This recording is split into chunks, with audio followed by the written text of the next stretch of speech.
દરેકને જય દીપોમાં જય માતાજી। મિત્રો આપ સૌને નમ્ર વિનંતી કે આ ચેનલને સબસ્ક્રાઇબ કરો, શેર કરો, લાઈક કરો। જય દીપોમાં ના ઉપર જે પણ આક્ષેપો મેં કર્યા હતા તે પાયા વિહોણા છે।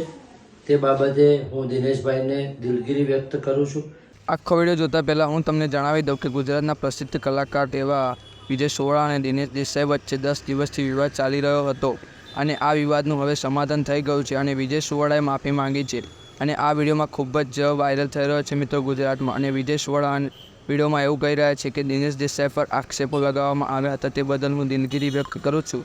અને મિત્રો વિજય સોવળા અને દિનેશ દેસાઈ નામના વ્યક્તિ સાથે બબાલ થઈ હતી ત્યારે દિનેશ દેસાઈએ FIR કરવામાં આવી હતી કે વિજય સોવળા અને તેમના મિત્રો દ્વારા તેમના પર હુમલો કરવામાં આવ્યો છે અને આ મામલામાં અનેક ખુલાસા થઈ રહ્યા હતા ત્યારે અને આ બબાલમાં વિજય સોવળા દ્વારા એવો ખુલાસો કરવામાં આવ્યો હતો કે દિનેશ દેસાઈ સમાજની દીકરીઓને હેરાન કરતો હતો અને તેને સમજાવવા ગયા ત્યારે પરંતુ તેમને ઊંધો કેસ કર્યો છે અને હુમલો કરવામાં આવ્યા હતા। અને બીજી બાજુ દિનેશ દેસાઈ પણ કહી રહ્યા છે કે વ્યક્તિ તલવારો અને હથિયારો લઈને દારૂના નશામાં આવે એટલે હુમલો કરવા આવ્યા હોય તેવું જ થયું ને। અને બીજી પણ કેટલાક આરોપો વિજય સોવળા દિનેશ દેસાઈ પર લગાવી રહ્યા હતા આ છે કે સમાજની દીકરીઓને ફોન કરી મેસેજ કરી હેરાન કરતા હતા દિનેશ દેસાઈ। અને બીજી બાજુ દિનેશ દેસાઈએ વિડીયો બનાવી જણાવ્યું હતું કે આ વાતનો પ્રૂફ મને આપો કે હું હેરાન કરતો હતો અને એમ પછી બીજા ઘણા બધા આરોપો લગાવવામાં આવ્યા છે અને હવે આ વિવાદનો અંત આવી ગયો છે અને દિનેશ દેસાઈ અને વિજય સોવળા વચ્ચે સમાધાન થઈ ગયું છે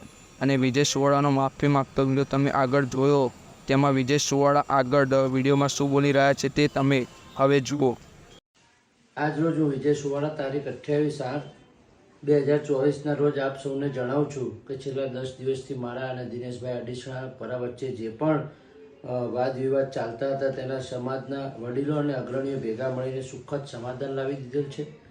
તો સમાજના અગ્રણીઓના માન ખાતર અને એમના કહેવાથી ખાસ અમારા ભાઈના ઉપર જે પણ આક્ષેપો મેં કર્યા હતા તે પાયા વિહોણા છે।